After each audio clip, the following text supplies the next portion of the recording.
Fuj. Výstrely dobových palných zbraní. Sokoliarské umenie. Myšiatko. Lovecké techniky. Dnes o 5. hodine.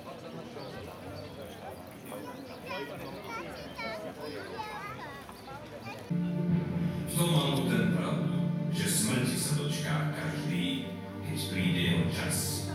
Aj ten najmocnejší.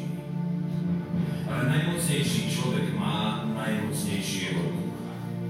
A najmocnejší duch poháňa svojich najvernejších.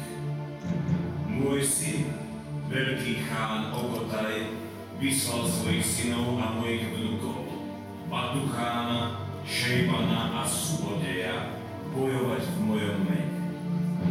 Z vašej krajiny ostane iba hrst potopa. Z vášho národa iba kôpka zmrzačených, otrhaných žobrákov. Ušetríme iba ženy, mladé ženy ako si ty. Tie schodčia v náručí našich mužov. Pastieri oviec, dedinská lúza, ktorá pri pohľade na moje vojsko skamenie od hrôzy. Poviem vám to rečou vášho Boha, v ktorého veríte. Pekelné plamene a utrpenie, bolesť a slzy, strach a hrôza čakajú na vás. Ale nie po smrti, ale tu, na zemi.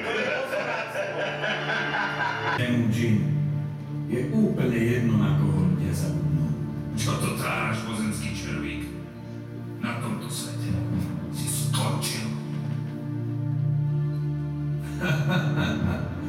Umrieť môže iba to, čo je živé. Ale čo? Tak aj ty si z druhého sveta. A ja. Tak by si mohol vedieť, že tak ako na teba, ani na mňa toto neplatí. Sme nesmrteľní. Obrovský paradox nášho bytia. Nesmrteľnosť sa dá získať iba smrťou. Večný život je v mysliach ľudí. Kým sa o mne hovorí, dotiaľ môj duch žije. Áno, žije a je mocný. Tvoj duch je najmocnejší na svete, ale všetko je to len dočasné. Vidím všetko, slávu môjho národa, Rím na kolenách, svet bez kresťanov, majetok a bohatstvo mojich detí a veľa žien, veľa žien. Tak asi nevidíš dobre, ja vidím niečo iné. A čo také? Budúcnosť je len jedna.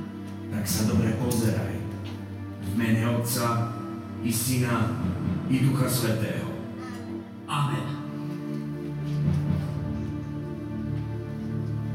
Čo vidíš? Čo je to? Je to silnejšie ako ja.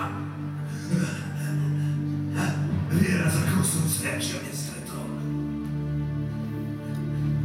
Vidím môjho syna. Mŕtvy. Vidím mojich vnúkov.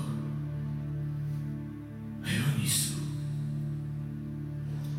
Najmocnejší národ sveta žije v chudobe, biede a zabudnutí. Nepatrí nám Peking, nepatrí nám svet, nepatrí nám nič. Len hrstka chudobou zvedačených Mongolov je roztrúsená po širokých planinách okolo mesta, ktoré bude niesť meno Ulaanbaatar. Nikto sa mi neklania. Ani nevedia, kde je môj hrob. Nech spí mocný Džingis Chán. Nech sníva svoj nesplnený sen o bohatstve a sláve jeho národa. Prastri